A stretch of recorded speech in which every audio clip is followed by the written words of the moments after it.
Breaking news, the Las Vegas Raiders have hired Klint Kubiak, the Seahawks offensive coordinator, to be their next head coach. Terms of the deal will be announced on Monday. The Raiders and Klint Kubiak have agreed on a deal to be the next head coach of the Raiders. Now, looking at Klint Kubiak, I'm sure Raiders content creators have made a lot of videos on this guy, but what does he do well? What is he going to bring to the Las Vegas Raiders?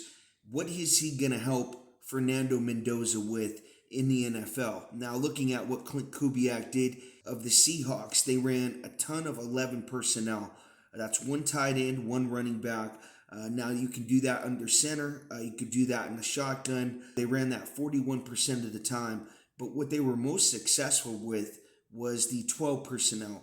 Two tight ends, one running back. The Raiders just so happened to have two really good tight ends, Michael Mayer and the all-pro Brock Bowers. And this is what Kubiak specializes in.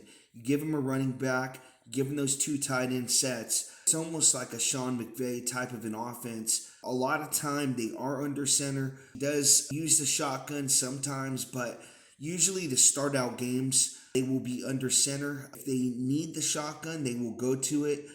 Typically in the 2-minute drill, what I noticed on tape, or if the team is down in football games. But Kubiak's scheme is to get up early in games and then really use the defense to get the ball back and control the clock. Now, what the Seahawks were most successful with and why they are in the Super Bowl this year is because of their 12 personnel. They were second in the league in offensive efficiency out of 12 personnel. So the Raiders have two really good tight ends, Mayer and Brock Bowers. I think Kubiak, this fits his scheme really well. And Raiders content creators, you got to look deeper into this. What Kubiak is going to bring to the Raiders and what Kubiak is going to change moving forward. There is some negatives about his system as well, but they tend to play a lot under center. I noticed I formation, single back, uses the fullback a lot. There is a lot of motion. There's play action. Usually he runs it first and second down early in football games. And then on that second drive, you start seeing the play action. Good disguise of what he wants to do. And he uses motion to do that. But the negatives about a Kubiak scheme, he was 21st in red zone percentage this year. And the Seahawks really got away from that because they have a really solid defense, and the Raiders don't have that. So Kubiak's going to have to find a way to get this Raiders defense better, something Antonio Pierce and Pete Carroll, defensive guys, weren't able to do. 29th in passing attempts. This scheme from Kubiak is typically run balanced, and that plays right into the advantage of Ashton Jeanty. But look, you got to have a solid offensive line. If you go run balanced, that means your offensive linemen typically have to be better at run blocking. So the Raiders have to go out there. They have a lot of cap space, and they have to get the right personnel to give Ashton Jeanty the best success this year. And Fernando Mendoza, the rookie quarterback, they got to take some pressure off of him. And I think Brock Bowers and Ashton Jeanty will do that. 31st in turnovers. Sam Darnold had 20 turnovers this year, 14 interceptions, 6 fumbles lost.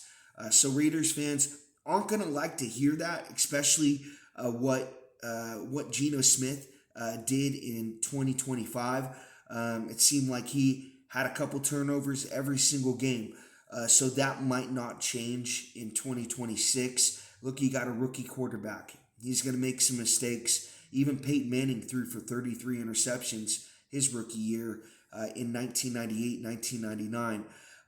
So 32nd in fumbles lost. Again, they led the league in fumbles lost from the quarterback position. And Darnold, 20 turnovers he had in 2025. The only reason they were able to get away with that is because the Seahawks defense played lights out. They have really good defensive backs, a really good defensive line, really good linebackers that fly around and make plays. And they really bailed out Sam Darnold with those turnovers. Now, Darnold did have 4 interceptions in one game, and the Seahawks still were able to win that football game. So the Raiders don't have that going for him. Klint Kubiak's going to have to pull a rabbit out of his hat if he wants the same success with Las Vegas that he did have in Seattle. The bad thing is you're taking another Seattle guy. You just took Pete Carroll, and that didn't work out. That was a one. That was a one and done. And now you're taking another Seattle guy in Klint Kubiak. The good thing is he's an offensive guy with a good scheme that will take pressure off Fernando Mendoza with the run balanced approach. But all this talk of trading the number 1 overall pick in Fernando Mendoza, is crazy to me. I heard Derek Carr say the Raiders should not draft Mendoza because they don't have an offensive line. Well, that's why they have $70 million in cap space to go out there and find guys, the right personnel to block for Fernando Mendoza in this read option in 11 personnel that I think Klint Kubiak is going to use. You want to play to your player strengths. You don't want your players to play to your scheme strengths. You want to fit your scheme to your players' strengths. And Mendoza is a read option quarterback who can use his legs and mobility. I do think they will get him out of the pocket. Not much of a creator at the quarterback position like Dante Moore is, but he is staying for his senior year. So you can hand Fernando Mendoza a blank CD and tell him what plays do you like, and the next day he's going to come back and say, it's a blank CD, coach. There's nothing on it. I put it in and tried to watch it, and there's nothing on this CD. If anybody remembers, any Raiders fan remembers Jamarcus Russell, the story Kirk Morrison told of a Raiders head coach or a Raiders coach that gave Jamarcus Russell a blank CD and said, hey, we put a bunch of plays on this CD. Go home, take a look at it. Tell me what plays you like and come back and tell me what tomorrow, what we can install into the game plan. And the next day, the story is that coach asked Jamarcus Russell what plays that he liked, and Jamarcus said, all of them, coach. I like them all. Put them all in there. And, there was blank CD. There was no plays on that CD. That's the type of players the Raiders have been drafting lately. In every single draft, Mendoza is different. Listen to him in interviews. He sounds like Tebow. He looks like Kirk Cousins, but he plays like Andrew Luck. How can you not draft this guy at number 1? This is exactly why you got the number 1 overall pick. This is why you were lucky to get Fernando Mendoza. If you trade Mendoza away, he's going to end up being a superstar in this league, and it's going to set your franchise back for years. There is no Fernando Mendozas that come out of the draft. They happen every 10 years. I feel like there's one of these dynamic quarterbacks that just take the league by storms. Andrew Luck was the last one for me. Cam Ward, Shedeur Sanders, all these guys, there's good quarterbacks, Josh Allen and Lamar Jackson, but I'm talking about just promise from that number 1 overall pick. And Fernando Mendoza has it. Mendoza is the answer to get the Raiders back to the playoffs. It's somewhere where they have not been for a long time. Hell, this team has not won a playoff game since 2022. I hadn't even jerked off yet, and they were in the playoffs at that time. I hadn't even jerked off in my life, and now they have not made the playoffs for years now. So, guys, it's time. It's time for the Raiders to make the playoffs. The league is better when the Raiders are winning. As painful as that is for me to say, because this team is such a global brand. There's people in Australia that are big Raiders fans. There's people in Canada that are big Raiders fans. I cannot say that for my team. My team is the loudest fan base in the NFL at Arrowhead Stadium, but we are the quietest on social media. we whisper on social media. The Chiefs' social media, YouTube, has 1.4 million subscribers, but they have a hard time getting 100 people in an Andy Reid live press conference. It's bad. You could just tell there's something fishy going on. But this team, lastly, needs to trade Max Crosby before the draft. Pick up some draft capital for him. He's not worth a first round pick. This is a 10 sack guy. He's not a 15 to 20 sack guy like Micah Parsons is and how young he is. Max Crosby is not worth a first round pick, in my opinion. He's more worth like a second and a fourth.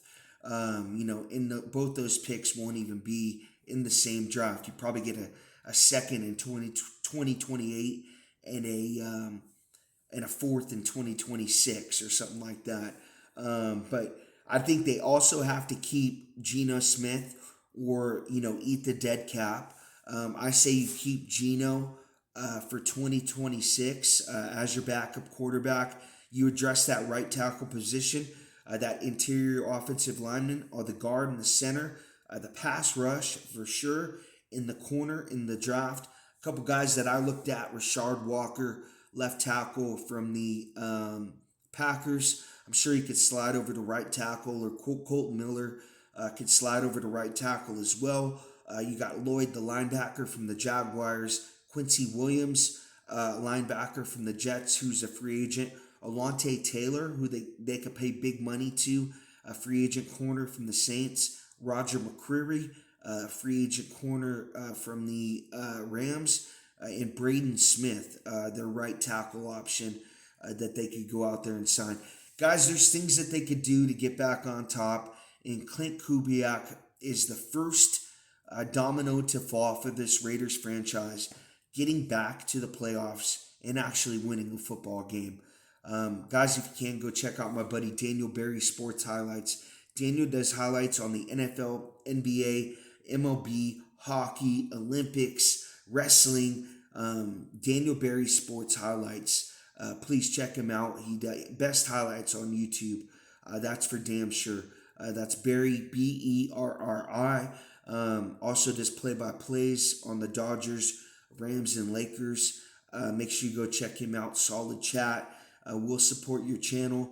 So make sure you go over there and tell him Chief sent you. Also go check out my buddy DeCavecast. That's Kast at the end. DeCavecast, a Chiefs content creator that also makes draft content as well. My buddy TJ, go over there and tell him Chief sent you. Also, R&J Podcast, a Raiders content creator who makes draft content, has a Sunday show at 11 a.m. Eastern, 8 a.m. Pacific. That's R&J Podcast with Chris for Raiders. Make sure you go check that show out. I'd appreciate it. Thank you guys for watching.